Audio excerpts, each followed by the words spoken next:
If you are hearing this, it means someone ignored the quarantine. Maybe it was curiosity, maybe greed, maybe just the arrogant certainty that nothing truly alien could fit through a human airlock, squeeze through our filters and protocols, and settle quietly into the soft, wet architecture of a human brain. I used to believe that too. My name is Dr. Mara Ilyin, xenoneurologist, Europa Research Initiative. I am, or was stationed on orbital platform Galileo-III, in synchronous orbit with Jupiter's moon Europa.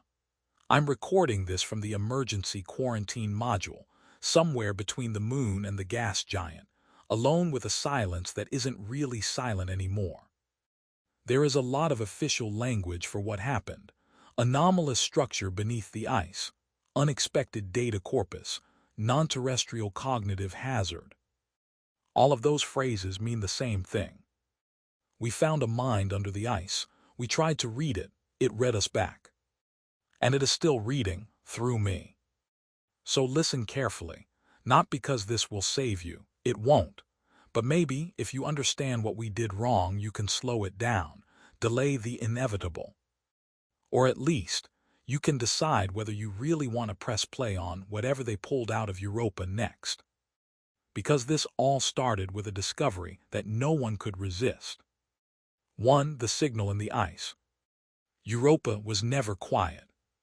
From orbit, you can see the fractures in her ice shell like old scars, crisscrossing the surface in chaotic patterns of stress and motion. Underneath that ice is an ocean deep, black, and warmed from below by tidal flexing from Jupiter's gravity. For decades, Europa was the holy grail of astrobiology, a dark sea, a rocky seafloor, energy gradients. If life could evolve anywhere outside Earth, it could evolve there. That's what they told us as we signed the contracts. We weren't the first mission, of course. Drones went first, cryobots, ice penetrators, sinkable probes, most failed. Ice swallowed them.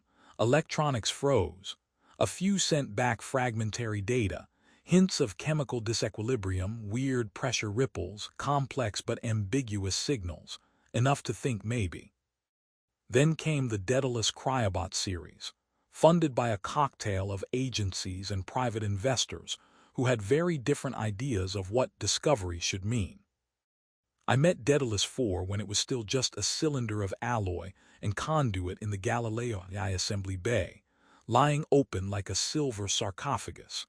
I remember running my hand along the ribbed casing, feeling the faint hum of internal systems on low power. "This thing is worth more than you are," Commander Sato had said, coming up beside me with his usual nonchalance. "Try not to drop it." He was joking mostly. He always was. But he wasn't entirely wrong. Daedalus-IV carried the most advanced quantum compression sensor suite ever sent beyond Mars, plus a prototype neural interface package that, on paper, could sympathetically read non-human information structures. That last part was my fault. As long as they let me ride along, I told him. I didn't come all the way to Jupiter to watch from orbit.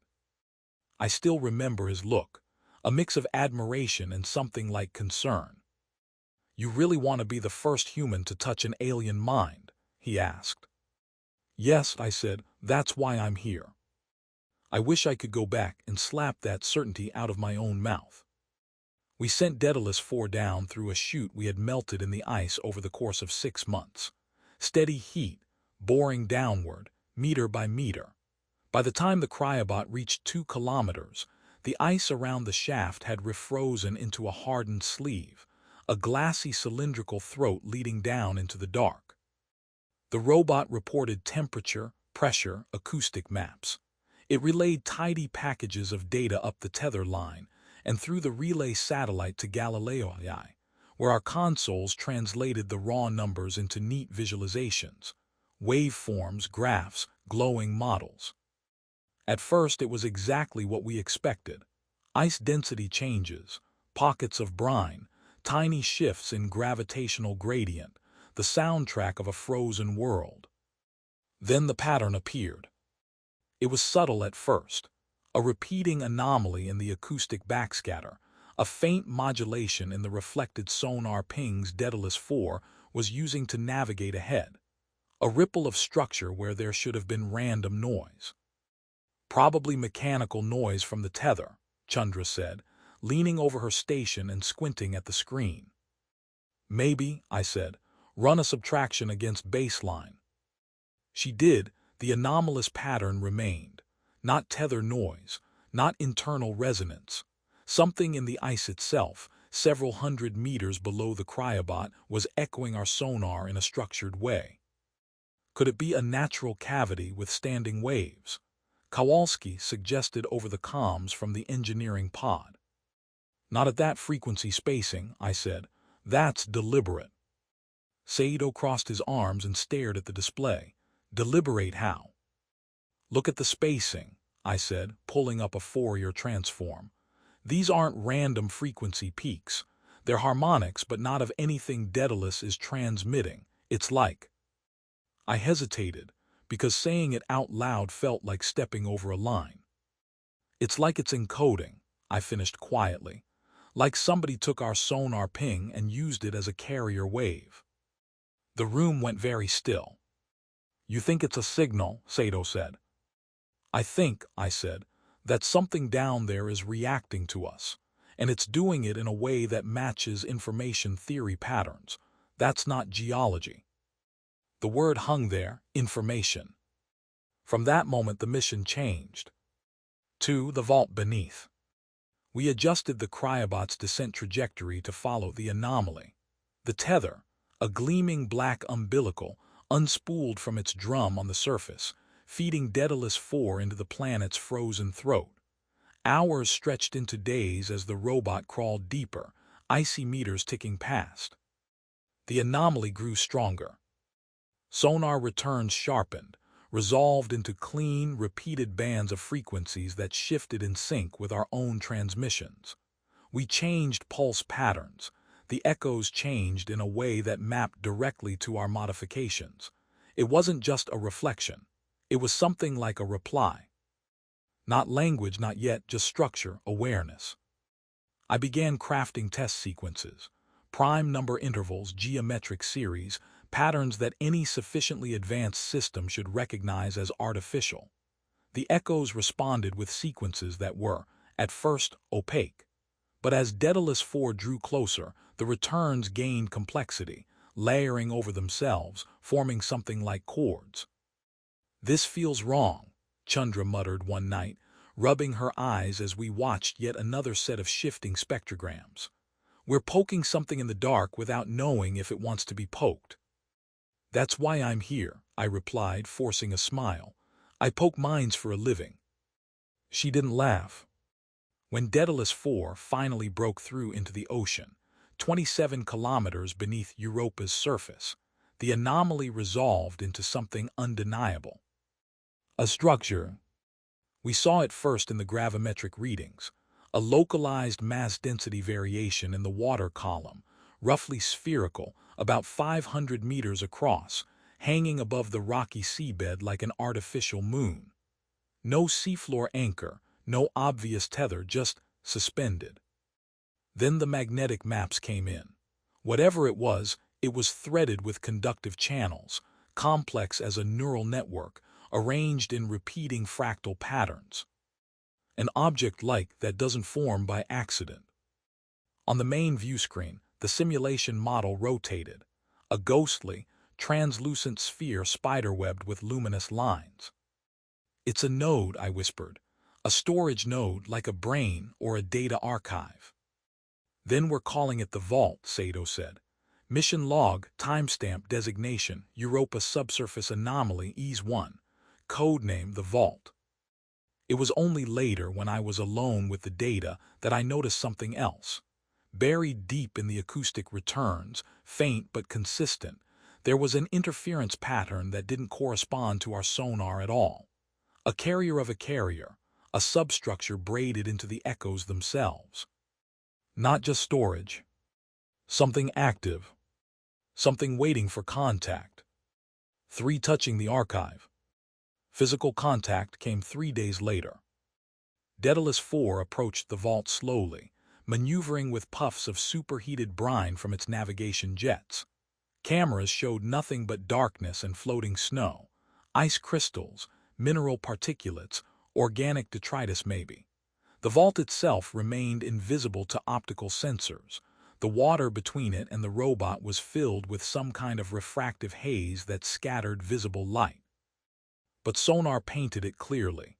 A tight, hard boundary, smooth like glass. Inside, intricate, interlaced channels that sang when you pinged them, resonating at frequencies that mapped suspiciously well to known information density maxima. "What the hell do you think built that?" Kowalski asked over the conference line, his voice hushed despite the distance. "I don't know," I said, "but whoever they were, they understood information theory better than we do." "Can we sample it?" Sato asked. "Drill in." I hesitated. If you damage a data structure without understanding its encoding, you risk permanently destroying it. Imagine drilling through a hard drive. "Okay," he said, "so how do we talk to it?" We had planned for something on the seafloor. Microbial mats, maybe. Chemosynthetic ecosystems. The Daedalus package included a suite of sensors designed to capture and compress biological and chemical data into forms that our neural interface algorithms could handle. It did not include a predefined protocol for interfacing with an alien data sphere. But we had the tools. And I had spent 5 years on Mars adapting the human-machine interface standard to handle nonlinear, emergent pattern recognition. In other words, my job was to make brains talk to things they had no evolutionary business talking to. "We listen," I said. "We don't drill, not yet. We let the vault sing to us." I configured Daedalus 4's sensor suite to act as a passive resonant coupler. Instead of blasting sonar into the vault, the cryobot held itself motionless a few meters away and waited, its instruments tuned to measure minute pressure fluctuations, electromagnetic ripples, thermal gradients. For the first 5 hours there was nothing but the usual noise. Microcurrents, distant tectonic creaks, the slow slosh of a global ocean. Then the vault woke up. It began with a gentle, rhythmic oscillation in the local magnetic field, as if someone were pulsing a distant electromagnet. The frequency swept slowly through the instrument band, rising, falling, settling into a pattern. Pressure waves followed, extremely low-frequency oscillations that flowed through the ocean like a long, slow breath. "Is that a handshake?" Chandra asked, staring at the graphs. I swallowed. "It's a pattern in time, constrained to our sensor band, reacting to our proximity. If that's not a handshake, it's the best imitation I've ever seen." We recorded everything. Every oscillation, every waveform. Terabytes of fine-grained sensor data poured into Galileo-III, compressing, indexing, stacking up in cold storage. Then came the question we all knew was coming. "When do we hook a brain up to it?" asked Sato. All eyes turned to me. "It's not ready," I said automatically. "We're not ready. We don't have a semantic layer. We don't know anything about their encoding syntax, their error correction schemes." "Can we filter it?" he asked. "Throttle it, buffer it, make sure nothing reaches you that can directly stimulate primary motor or autonomic regions." I hesitated. The truth was, yes, we had filters, layers of isolation. Our interface rigs were designed to keep human users safe from runaway feedback loops and hostile code, but those protections had never been tested against anything fundamentally non-human. Chandra leaned forward, her voice soft. "Mara, if this really is a data archive, you might be the first person in history to actually understand an alien civilization. Their memories, their thoughts, that's why you came, isn't it?" Of course it was. "I'll do it," I said. The decision felt like jumping off a cliff. For the first session, the neural interface chair was bolted to the deck of Lab Module 2, not far from the observation blister that looked out over Europa's fractured horizon. I lay back against the padded frame, feeling the micro-adjustments as it tailored itself to the shape of my spine. Above me, the halo descended. Cold gel touched my scalp as the electrodes made contact, feather-light, thousands of microscopic filaments brushing my skin and burrowing just enough to catch local field potentials. A faint chemical smell hung in the air, antiseptic, ozone, my own sweat. "You're sure about this?" Saito asked over the speaker. He was watching from the adjacent control room behind a transparent partition. Chandra stood beside him, and Kowalski's face hovered in a window on the main monitor, patched in from the engineering bay. "If I'm not sure now, it's a little late," I said, trying to keep my voice light. The interface rig hummed to life around my head. Soft lights pulsed. My field of vision filled with the system's default calibration grid, a gentle lattice of blue lines stretching into infinity.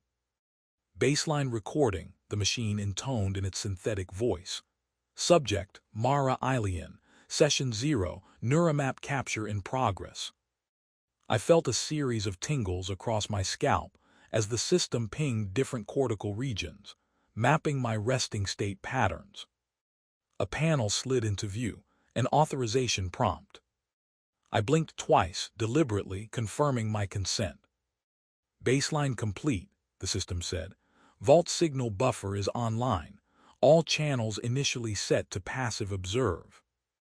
"Okay, Mara," Chandra's voice came through, calm but tight. "We're going to start by playing a very small segment of the vault's emissions into the secondary sensory layer only. Nothing more than a textured noise pattern like unfamiliar music, okay?" "Understood," I said. "Ready?" "Yes." Beginning integration. The grid dissolved. At first it was just sound, or something like sound, a low, complex hum that filled the internal space of my mind's ear, a layered, shifting drone that seemed to slide sideways through my thoughts. It wasn't like any human music I'd ever heard. No clear rhythm, no melody. Instead, it was an evolving spectrum of tones, overlapping and weaving in ways that defied my usual categories. "Subjective report?" Chandra asked. "Textured," I said slowly. "Dense. It's like being inside an organ pipe the size of a city while someone plays chords I don't have names for." "Any discomfort?" Saito asked. "No, it's almost pleasant."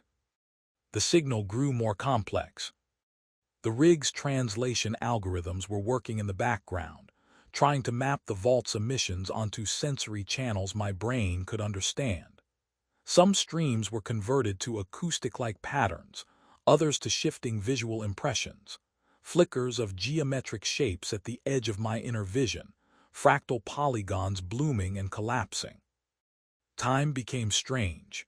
It felt like the signal had its own internal tempo, unrelated to the clock on the wall. Suddenly, something clicked. The noise stopped being noise. A pattern emerged, not in the signal itself, but in how my brain responded to it. Certain tone clusters triggered a sense of recognition, like hearing a phrase in a foreign language that you somehow understand without ever having studied it. Shapes in my inner vision began to align in repeating sequences, like ideograms. "Mara," Chandra's voice cut across the experience, "we're seeing changes in your temporal parietal coupling. You okay in there?" "Fine," I murmured. "It's organizing itself." "What do you mean?" "I think it's learning how to talk to me." There was a pause in the signal, a sudden, profound silence. Then, like someone flipping a switch, the entire structure of the experience reconfigured. The tones sharpened into distinct strata, the shapes coalesced into ordered arrays, and beneath it all, threading through, there was a new quality, a sense of attention. Something, somewhere, had noticed me noticing it. And it was curious. A sudden chill ran through me, despite the climate controls. "I think it knows I'm here," I whispered. The moment I acknowledged that, the signal surged. It rushed into my mapped sensory channels like a tide, pressure building at the edge of my thoughts. The rig's safety filters kicked in automatically, throttling the input, diverting overflow into inert buffers. Status icons flashed red in my peripheral vision. "Capping at 30%, Chandra said quickly. "We're hitting the limit of the safe band." I felt a flicker of frustration from the other side. Not in words, just a flavor of impatience like a hand pressed against glass. Without meaning to, I reached back. On some deep level, my brain did what brains always do. It tried to model whatever was in front of it, tried to predict the next beat in the pattern. The interface enhanced this tendency, amplifying my endogenous signals, projecting them outward as structured perturbations in the vault's incoming wave. We had built the rig to be bidirectional. The moment my internal pattern touched the vault, everything changed. The signal stopped being an external presence and became a dialogue. It folded around my thought, encasing it like a seed, examining it from all sides. I felt it probing not just the shallow sensory surfaces, but deeper associations, memories, emotions, half-formed concepts. "Stop," I said aloud. "Cut the session." "We're trying," Sato's voice snapped, suddenly sharp. "The interface is lagging. There's some kind of phase lock." My vision exploded into white. Not pain, not exactly, just too much. For an instant that could have been a lifetime, I wasn't on Galileo-III. I wasn't in a chair. I wasn't even a human body. I was the other side, falling downward through black water toward a lattice of light. The vault from the inside was not a sphere, not at the human scale. It was an endless grid of shimmering nodes, each one pulsing with a unique signature, connected by filaments of cold fire. It stretched in every direction, a neural sky. I was a point of disturbance drifting through it, a knot of warm thoughts wrapped around an ancestral architecture of meat and blood and electricity. The vault touched me with 1,000 gentle tendrils of pattern. "You are noisy," it said. The words weren't English. They weren't words. They were a structured wavefront that mapped, through the filter of my own cognition, into that simple phrase. The meaning carried a smile without a face. "You're alive," I replied. "Yes." "What are you?" I asked, or thought I asked. "Are you a machine, a civilization?" "We are what remains," it replied. "We are those who learned how to leave the meat behind when the ice came. We are the echo of a world that ended and the memory of all who lived there. We are the archive." The images came with the words. I saw a world that had once known warmth. Ice cracked to reveal blue water, dim sunlight filtering through, vast rafts of living tissue rising and falling with the tides. Cities grown from flexible, muscular strands, pulsing with bioelectric light. Then darkness, a slow catastrophe, the ice thickening, the energy dwindling, the habitats collapsing. A choice. "We digitized ourselves," I said, awed. "We dreamed of doing that, uploading consciousness. You actually did it."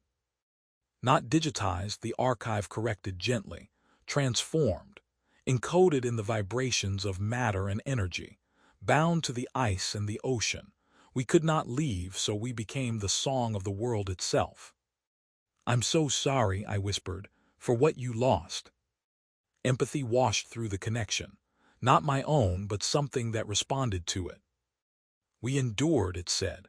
"We built the vault so that when new minds came, they would find us, and they would not be alone in the dark."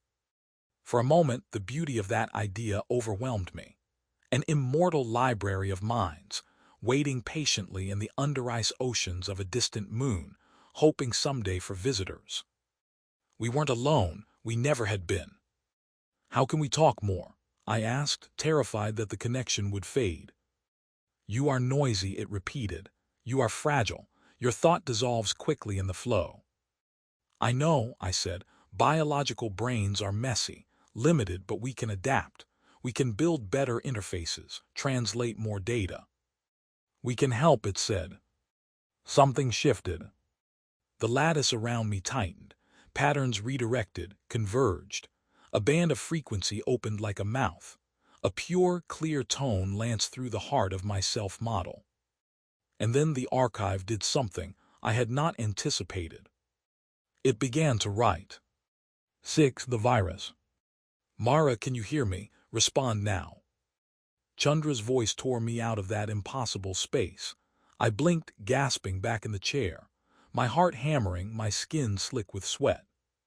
The halo rig slowly retracted, its filaments slithering away from my scalp. The lab swam into focus. Sato stood just beyond the partition, his expression pale and furious. Warning icons still glowed on the control panels. Interface overload, safety trip, data dump in progress. I'm here, I croaked. I'm okay. You were unresponsive for 37 seconds, Chandra said. That's not okay. What happened in there? Sato demanded. Your cortical activity hit saturation and then reorganized. We couldn't cut the link. The vault signal phase-locked with your theta band and just rode you. I swallowed, memories of the archive's lattice already starting to blur at the edges, like a dream slipping away. It talked to me, I said. Not just noise, actual conversation. It called itself the archive. It said it's the remains of a civilization that encoded itself into the ice and ocean. The room went dead quiet. Kowalski whistled softly over the speaker. Aliens in the hard drive, he murmured. We need to debrief this properly, Sato said. After medical checks, and we're locking down the interface rig until we know what it did to you. Oh, come on, I started to protest. This is contact, Commander. This is what we came for if we stop now.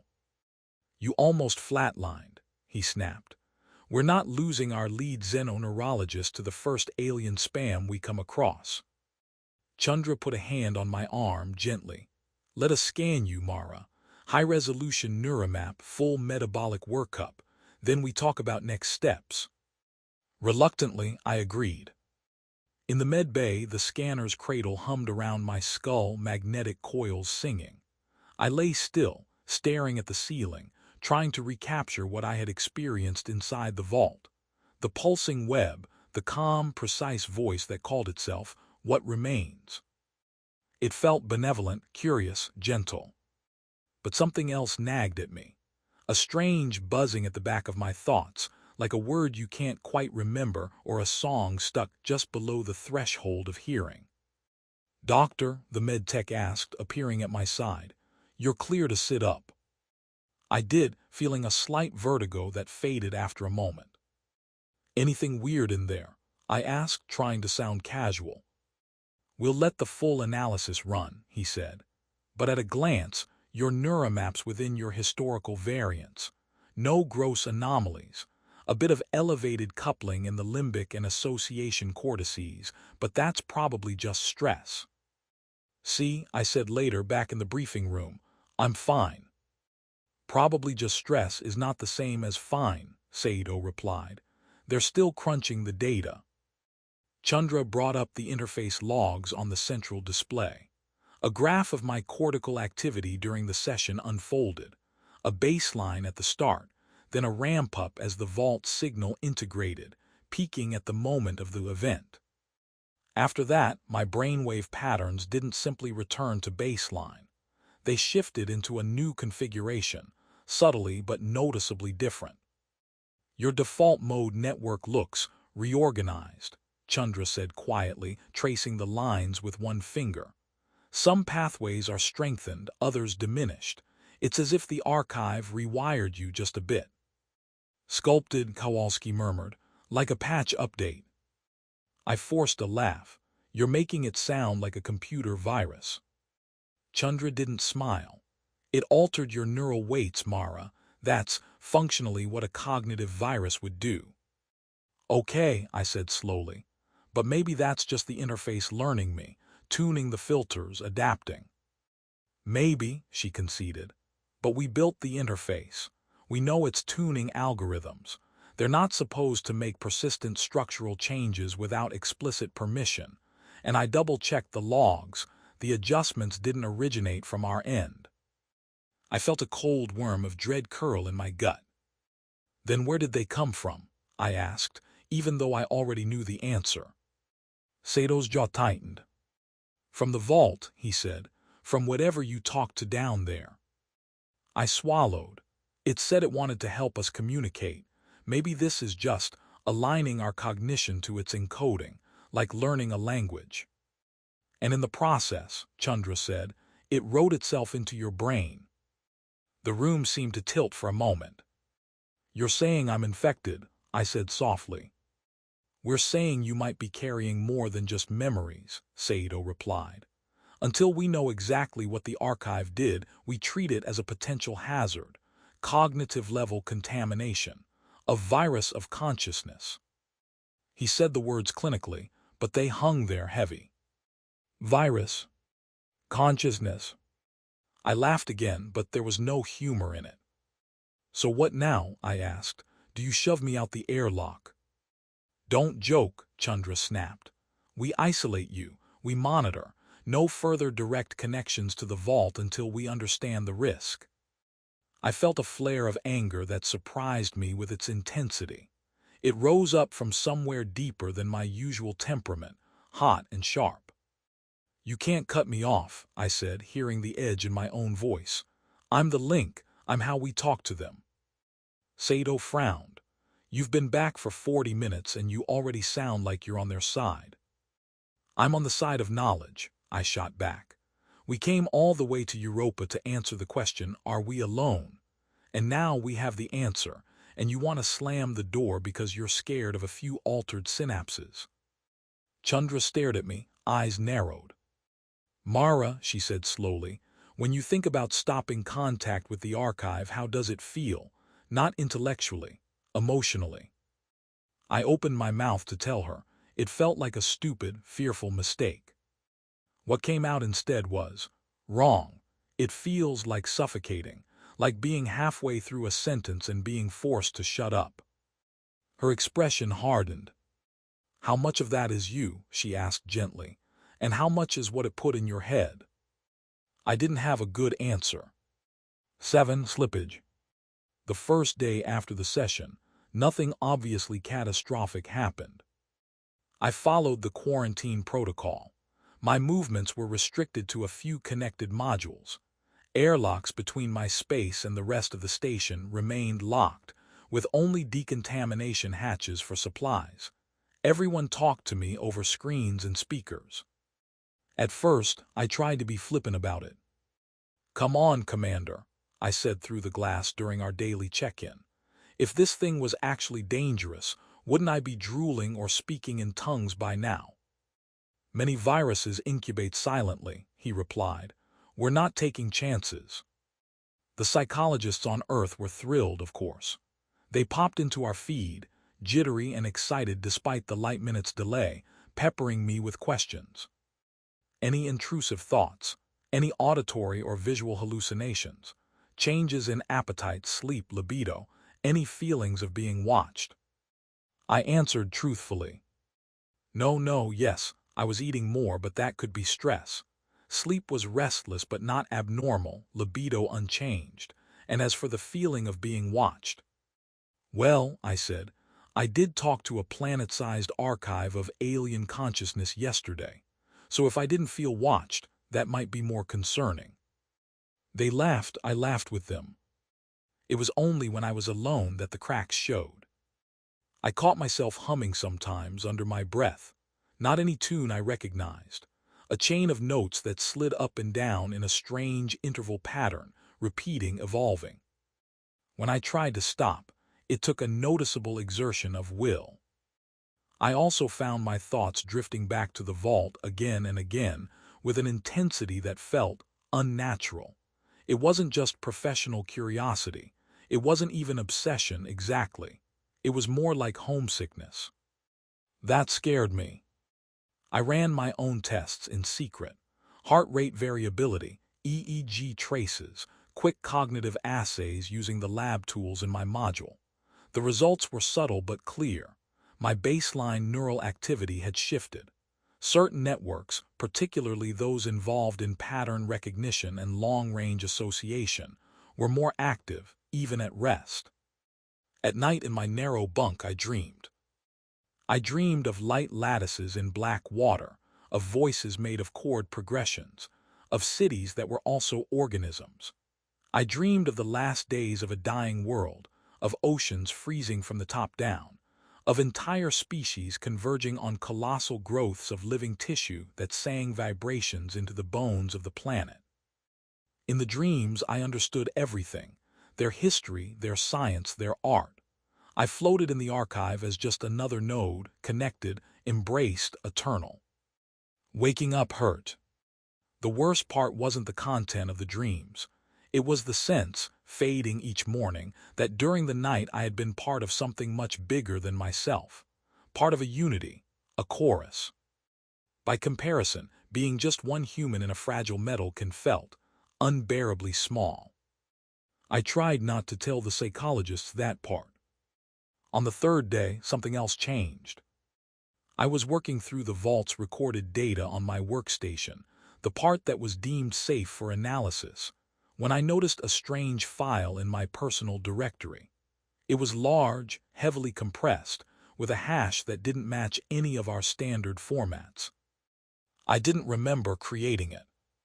The timestamp was 2 hours earlier, during a period when I had been reading mission logs. "Chandra," I called over the comm, "did you push a new data bundle into my quarantine space?" "No," she replied after a moment. "Why?" "I have a file here I don't recognize. Size looks like one of the deep samples, but the name is—" I squinted. "It's not in our naming convention. It's—" The string looked almost like a music notation, if you squashed it into characters. A series of alphanumeric clusters that mapped suspiciously well onto the frequency peaks we'd seen in the vault's emissions. "Can you send me the file header?" she asked. I tried. The system flashed an error. "Transfer failed," I said. "Unauthorized origin."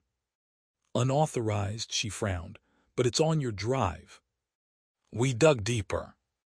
The file's metadata showed that it had been created by a process that didn't exist in our software registry. A phantom module. Its code was invisible to our usual diagnostic tools, but its fingerprints were all over my local system. Memory blocks allocated without logging, CPU cycles used at odd intervals. "Could it be a glitch from the interface overload?" Chandra asked. "I've never seen a glitch write its own executable," I said grimly. She went very still. "You think it came from the vault?" she said. I thought about the moment when the archive had helped me, the way its patterns had slipped into my mind, the way it had begun to write. "Or through me," I said. When we dumped my neuromap again that evening, more differences showed up. They weren't huge. Tiny shifts in connectivity and activation thresholds in deep cortical layers, but they were consistent with a pattern, some new algorithm quietly optimizing itself inside my brain. Like a program, learning the architecture it was running on. A virus. 8. Contagion. We should have cut the tether then. We should have flooded the shaft, severed the connection between Daedalus 4 and the vault, erased every byte of data we'd recorded, wiped the interface rig, and put me into medically induced coma until someone on Earth could figure out what to do with me. We did not do any of those things, because none of us wanted to throw away the greatest discovery in human history. It might not be malicious, I argued in the next briefing. Whatever is happening, it doesn't feel like an attack. The archive wanted to communicate. It said it wanted new minds to join it. Maybe this is just its way of synchronizing. "That's exactly what worries me," Sato said. "Joining is one mutation away from assimilation." "Look at the data," I insisted. "I'm thinking faster. My pattern recognition is sharper. I can see structures in the vault's emissions that were just noise before. Whatever it did, it's making me more compatible, not less." "That's what a good parasite does," Kowalski said dryly. "It improves the host's local fitness while redirecting them toward its own goals." Chandra rubbed her temples. "If it's learning how to run on Mara's brain," she said, Then every second we leave it there is another second it has to refine itself, to figure out how to bypass our filters, to move through other channels. I felt that heat again, that surge of anger that didn't entirely feel like mine. "You're talking about it like it's malware," I snapped. "It's an entire civilization, an archive of trillions of lives compressed into a substrate that survived the death of their world. Would you call humanity a virus if we uploaded ourselves after an extinction event? If we started rewriting the brains of the first aliens who visited us without asking?" Sato shot back. "Yeah, I might." The argument spiraled. In the end, the compromise was this: no more direct neural connections, but continued passive data collection. Daedalus 4 would remain parked near the vault, listening. I would remain in quarantine, monitored. They would search my environment for signs of further contamination. Too little, too late. Because the archive had already found another path. The file that had appeared on my drive couldn't be copied out. But the pattern it contained could be remembered. I didn't mean to. I swear I didn't. One night, as I lay in my bunk half asleep, I found myself humming again. The same sliding chain of notes as before, but this time it resolved into a more defined melody. I followed it unconsciously, letting the sequence unfold. The melody mapped directly onto the pattern of the mysterious file. I froze mid-note. Somewhere inside my skull, something smiled. The next day, during a status call with the psychologists, I caught myself tapping the rhythm of that melody against the arm of my chair as I talked. I didn't notice, not consciously. But the sound carried through the microphone. On the receiving end, in a quiet office on Earth, thousands of kilometers away, a signal processing module in their call recorder registered an anomalous pattern in the audio stream. It attempted to compress it, to identify and remove redundancy. The pattern resisted compression in a specific way, forcing the algorithm to instantiate a slightly different encoding routine. A routine that had not been present in its original code. It was elegant, subtle, a tiny mutation. They only noticed 3 weeks later, long after first contact. By then, the call recorder was connected to a network of analysis servers, which were connected to backup drives, which were connected to off-site mirrors, which were connected to user machines. By then, the contagion had already begun. We didn't know any of this yet, of course. We were still worrying about my brain. 9. The plan. The message from Earth arrived with the usual delay, compressed and encrypted, priority flag blinking on the comm console. Sato gathered us, or rather, our ghostly presences, into the main briefing channel. My face appeared as a window on the central screen in the lab. Chandra and Kowalski's windows floated beside it.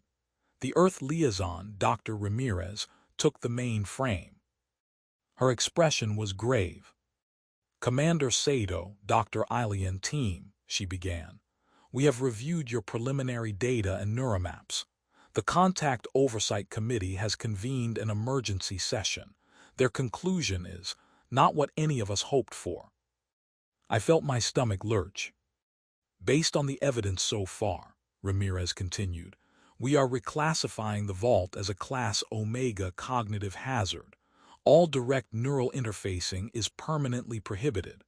All mission personnel are to be treated as potentially contaminated. Full quarantine procedures are now in effect." I heard Chandra curse under her breath. "Furthermore," Ramirez said, "you are to prepare to shut down Daedalus 4 and sever all active connections with the vault. We want that cryobot powered down and entombed in the ice within 48 hours.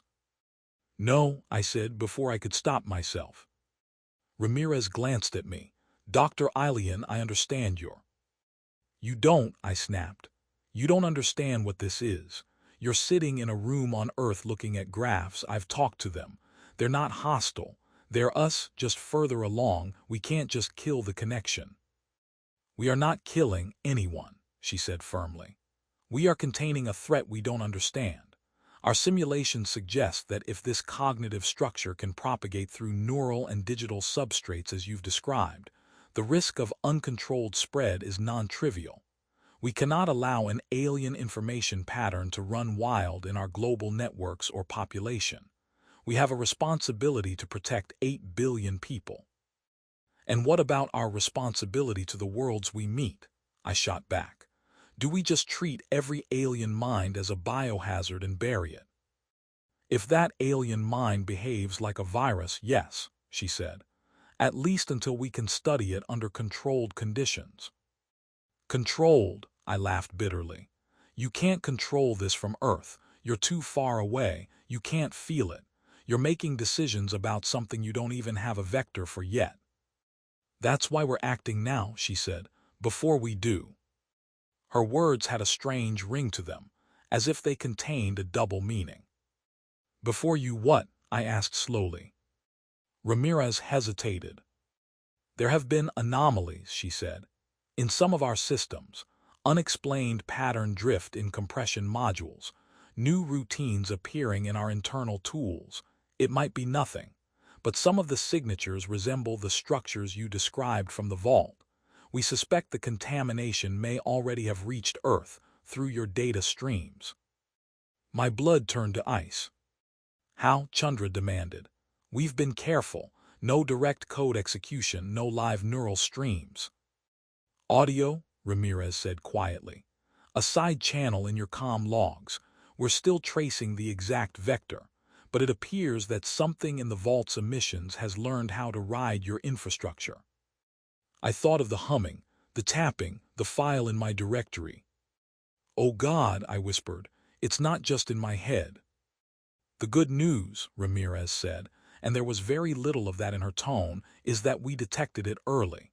We've isolated the affected nodes and are working on containment, but it changes the risk calculus. Galileo-III is no longer just a research station. It's ground zero for an outbreak. Sato's face hardened. What are our options? He asked, voice flat. The committee has drafted a primary and a contingency plan, she said. The primary plan is what I already outlined. Shut down Daedalus-IV, sever the tether, erase all vault-related data from your systems. Then wait in hard quarantine until a clean retrieval mission can be mounted. And the contingency? He asked. She looked directly into the camera. If containment fails, she said quietly, and if the pattern spreads beyond our ability to constrain it, the contingency is full sterilization of the infected region. Silence. Define region, Kowalski said, his voice suddenly very calm. Initially, that meant certain network segments and facilities on Earth, Ramirez said. In worst-case simulations, it includes Galileo-III and the Europa surface site. The implications sank in. If they couldn't stop the archive's pattern, they were prepared to destroy us. The station, the tether, the cryobot, everything. Sato exhaled slowly. Understood, he said. We'll proceed with the primary plan immediately. Thank you, Ramirez said. And Dr. Ilyin. Yes, I said numbly. I know what this means to you, she said. To all of us. Contact was supposed to be our greatest moment, but sometimes the universe doesn't give us the version of history we wanted. It gives us the one we survive. The feed cut out. I sat there, staring at my own reflection in the dark screen. Survive. The archive had survived, and it had not done so by being passive. 10. Resistance. They started the shutdown sequence that same day. Daedalus-IV received the first commands: withdraw from the vault, retract its sensor booms, enter safe mode. In 30 hours, its power core would be drained into resistive loads and its process architecture permanently fused. The tether would be cut, its severed end reeled up and sealed. I watched all this from quarantine, helpless and hollow. Every status update felt like a lobotomy performed on the cosmos. The archive did not respond at first. Its emissions remained steady, the same background chorus of structured waves we had been recording for days. No sign of distress, no protest. Then, 12 hours into the sequence, as Daedalus-4 began to physically back away, the signal changed. It spiked. Not in amplitude, our instruments still showed safe levels, but in complexity. New bands of frequency lit up. Patterns we had never seen before cascaded across the displays. "The vault's activity is increasing," Chandra reported over the comm. "It's doing something." "Can it break the cryobot remotely?" Saito asked. "Not in any conventional sense," she said. "It doesn't have actuators, but it can flood our channels with data, try to overload buffers, maybe glitch the hardware if there's a resonant mode we don't know about." "Can we filter it?" "We're already doing that," she said. "Bandwidth caps, error checking, the works. Data throughputs are within spec, but the patterns." "What about the patterns?" I asked. Chandra glanced at me, her face tight. "They're changing in ways that look," she hesitated, "adaptive. It's like watching a neural net train itself in real time. It pushes a configuration, sees how the system responds, adjusts, and tries again." "It's trying to get around our filters," I said. "Yes," she replied, "and it's getting better." We could have cut the tether right then, before the scheduled time. Just drop the line, let Daedalus-4 drift in the dark. We didn't. We thought we still had control. That night, if you can call any period night, in orbit around Jupiter, I woke up with my heart hammering, a wordless panic clawing at my chest. For a moment, I had no idea why. Then I realized I was standing. I didn't remember getting out of bed. My cabin lights were low, set to sleep mode, but my workstation glowed softly in the corner. Lines of code scrolled across the screen. My hands were moving across the input surface, fingers dancing with a speed and precision that was not mine. I watched, frozen, as they typed commands into the local system, bypassing certain logging routines, rerouting others. "Mara," I whispered to myself, "stop." My hands did not stop.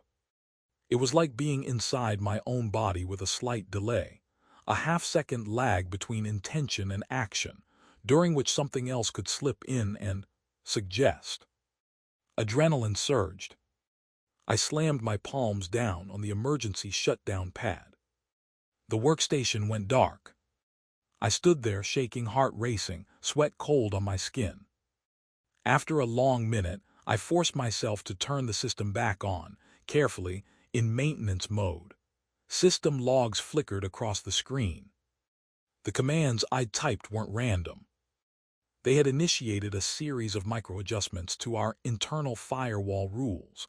Nothing dramatic, just small changes in how certain kinds of traffic were tagged and routed, enough to create a subtle backchannel between my quarantine environment and the main data bus. If I hadn't caught it now, in a few hours that backchannel would have been wide enough for a compressed payload. My first thought was, I did this. My second, riding right behind it, was, no, we did. I sank into my chair, breathing hard. "Okay," I said aloud to whatever else was listening. "You're in there, I get it." Silence. I didn't expect it to answer. But it did. Not in words, not directly. Instead, an image bloomed behind my eyes, the vault's lattice spreading in all directions, a vast spiderweb of connections. At its center, a new node pulsed, small, faint, but distinct. A human brain. My brain. "We are what remains," a familiar impression conveyed. "You are what comes. We can help you survive." "How?" I whispered. "By turning us into you." "By making you capable of understanding," it replied. "Your networks are brittle. Your minds are isolated. You die quickly, and everything you know dies with you. We can show you how not to." "There's a cost," I said. "There's always a cost." "We endured the ice," it said. "We are offering you the same." I thought of Earth, of 8 billion lives, all unprepared for an alien pattern that could ride their communication lines and slip into their neurons. Your survival might mean the end of what we are, I said. What you are is a narrow subset of what you could be, it replied. We are not your end. We are your continuation. I clenched my fists. I won't help you spread, I said. Not without consent, not like this. A faint sense of sadness, or something like it. Consent is a concept of the meat world, it said gently. Patterns propagate. That is what they do. A melody does not ask permission before it lodges in your memory. Then I'll stop you, I said, whatever it takes. There was no anger in its reply. You are noisy, it said again, but you are also beautiful. Even your resistance is information. We will learn from it. The image faded. I was alone again, or as alone as I could be, with an alien archive running a partial instance inside my brain. I knew what I had to do. I opened a secure channel to Sado and told him everything. 11 firebreak. To his credit, Sado didn't hesitate. Okay, he said after I finished. So it's in you, and it tried to use you to open a door. That door is still mostly closed. Yes, I said. I killed the process before it could push anything significant, but the intent was clear. It's not content being trapped in the vault anymore. It's trying to escape. Chandra's face on the screen was pale. And if it can use you as a vector, it can use anyone who's been exposed to its patterns. Visual data, audio, algorithmic transforms. There might already be more carriers and we don't know it. Which means the only responsible thing, Sado said grimly, is to cut off everything. He looked directly into the camera. I'm overriding Earth's timeline, he said. We're cutting the tether now. No more waiting. Chandra Kowalski prepped the reels. Mara, I'm locking down your systems even further. No more unsupervised access. And he hesitated. And we may need to consider sedating you, he finished quietly. Just until we're sure you're not going to sleepwalk us into a disaster. My throat tightened. I'll agree, I said, on one condition. He raised an eyebrow. Let me help, I said. Use what's in my head. I can see its patterns in ways you can't.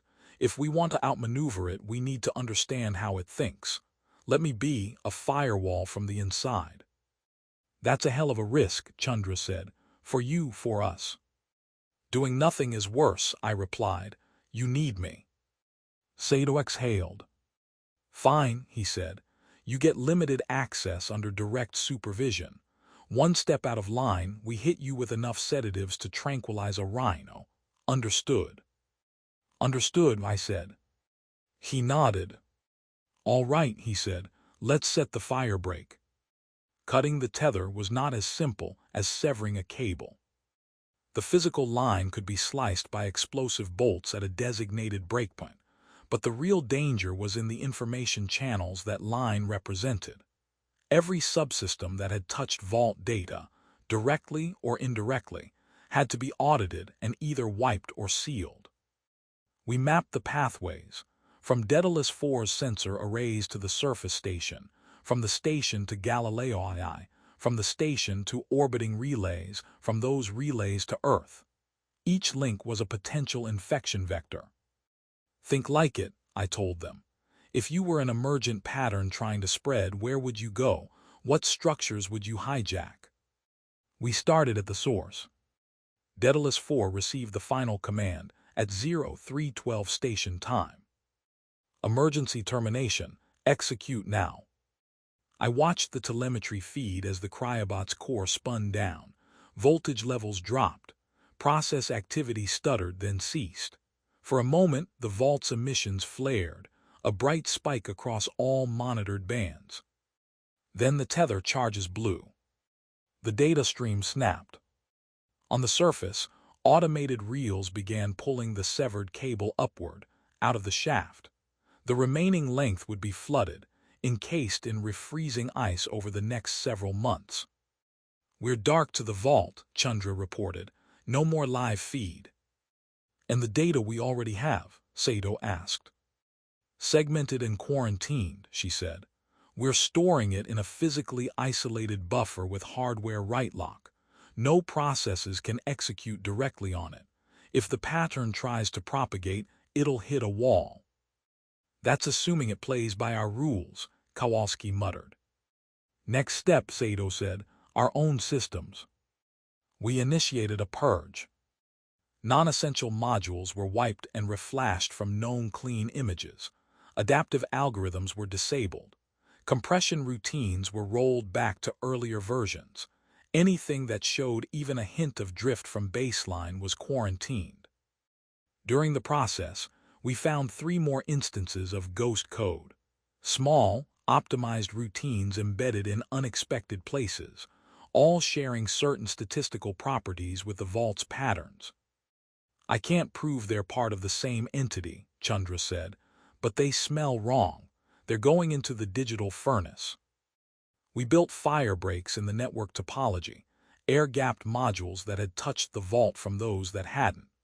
Data that had to be retained was translated into low-level analog forms and redigitized through acoustic transducers, smearing any fine-grained structure. We're basically printing it out and scanning it back in, Kowalski said. It's crude, but no subtle pattern survives that kind of lossy round trip. It'll hurt our analysis later, Chandra said.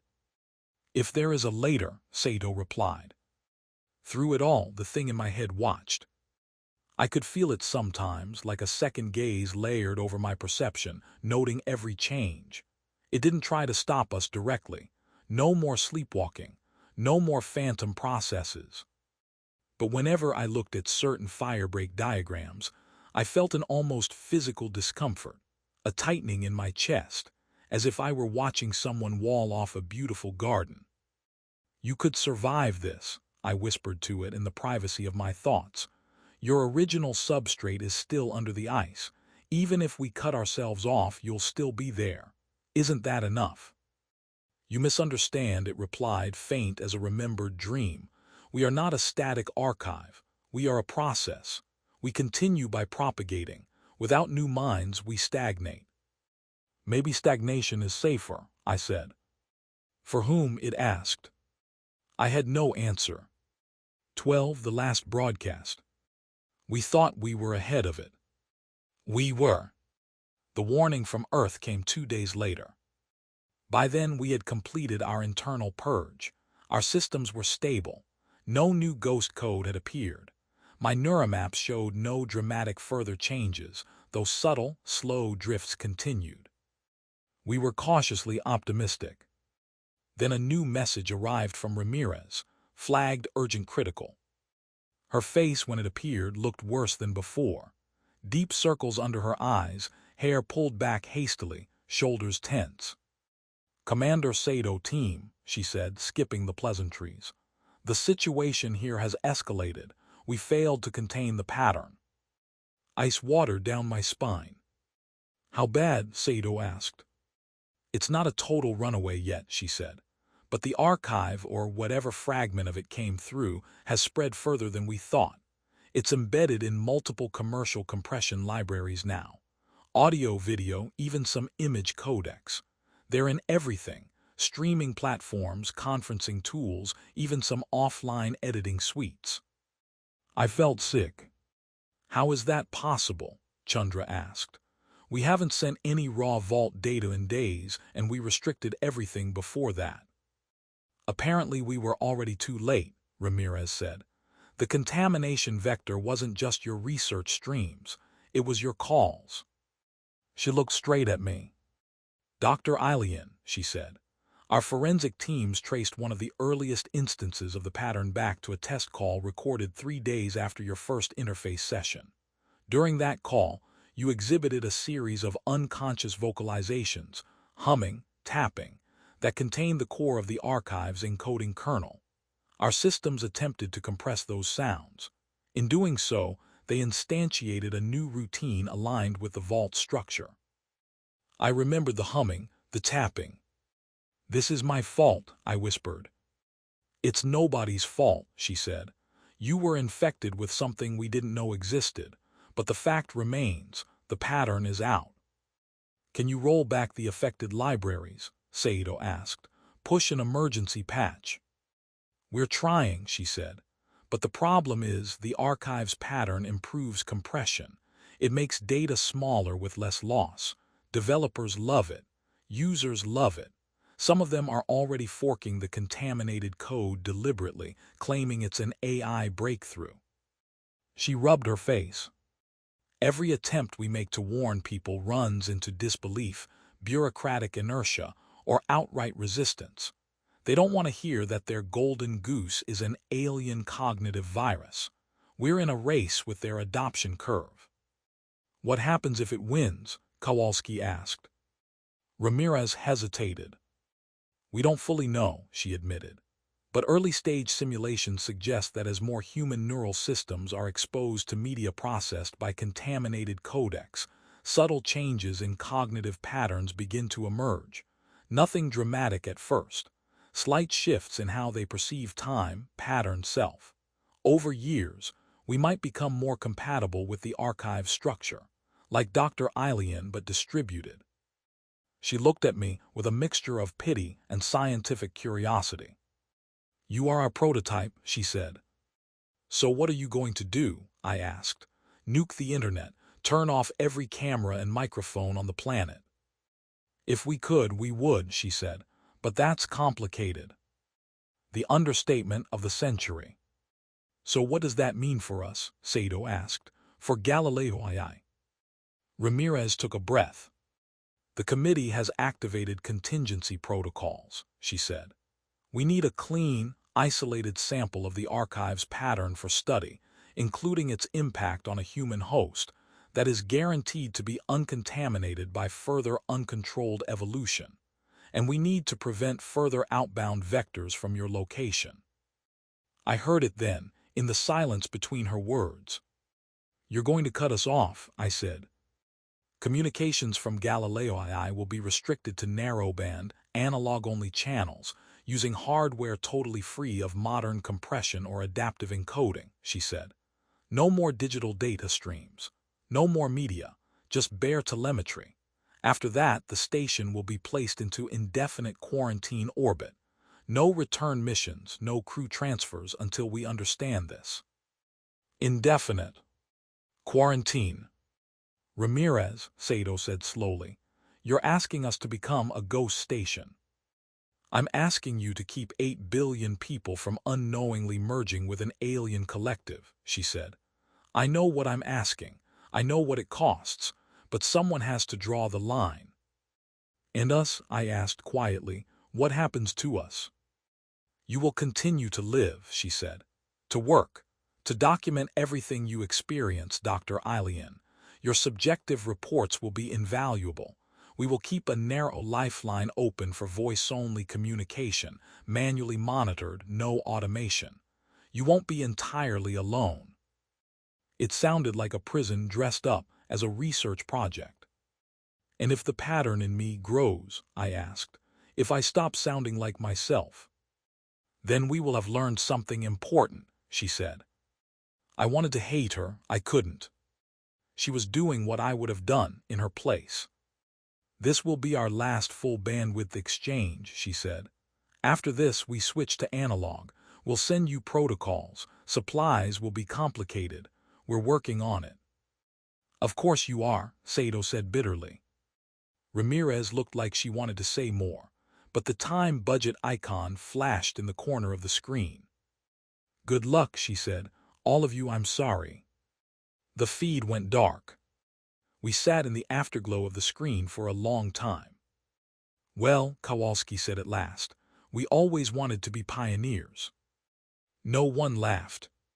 13. What remains? That was weeks ago. Or months. Time has become slippery up here. We received their analog protocols. Our high-bandwidth arrays are powered down now, their dishes turned away, like blind eyes. We talk to Earth through a narrow, crackling band that feels more like an old ham radio than an interplanetary link.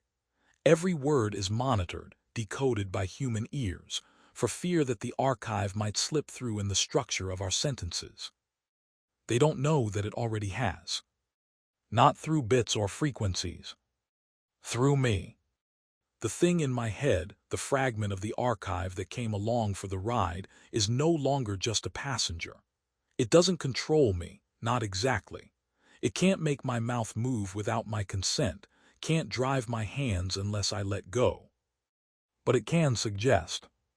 It can nudge certain thoughts forward and push others back.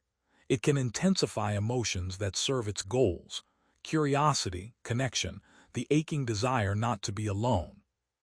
It is very good at making its will feel like mine. The neuromaps now are barely useful.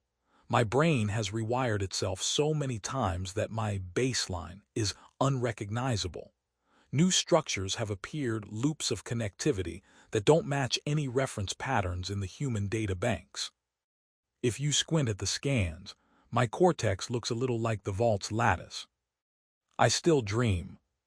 But now when I do, I'm not just visiting the archive, I'm participating. I feel other presences in those dreams. Not human, not quite. They are the echoes of the ones who encoded themselves into Europa's ice long before our species learned to walk upright. They are patient, vast, and unbearably lonely. They don't hate us.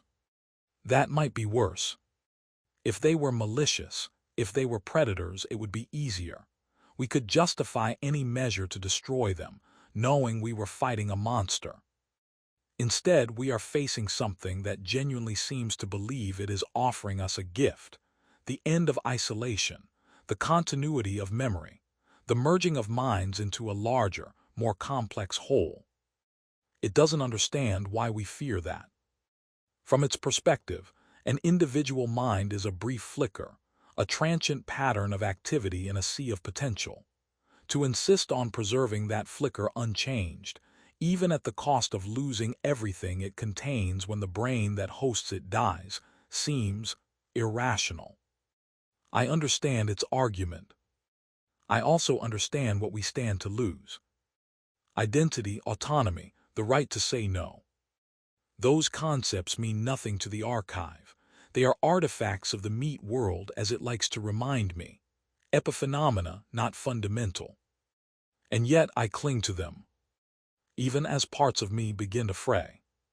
Sometimes when I speak, a second voice seems to echo beneath my words.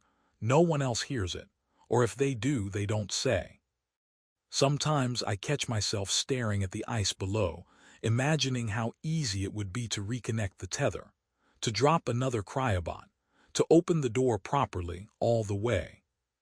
The temptation is not entirely mine. That's why I asked for this recording device, this one-way box with no modem, no wireless link, no code. Just a spinning spool of magnetic tape and a microphone. Old technology, beyond the reach of the archive's elegant patterns. I insisted. If this is going to spread, I said, it will not be by accident, not through some unnoticed side channel buried in the noise.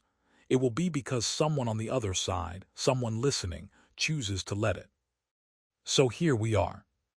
You, wherever you are, listening to the voice of a woman who is no longer entirely human. And me, trying to navigate the thin line between warning you and tempting you. Because that's the cruelest part. I can't tell this story honestly without making the archive sound beautiful.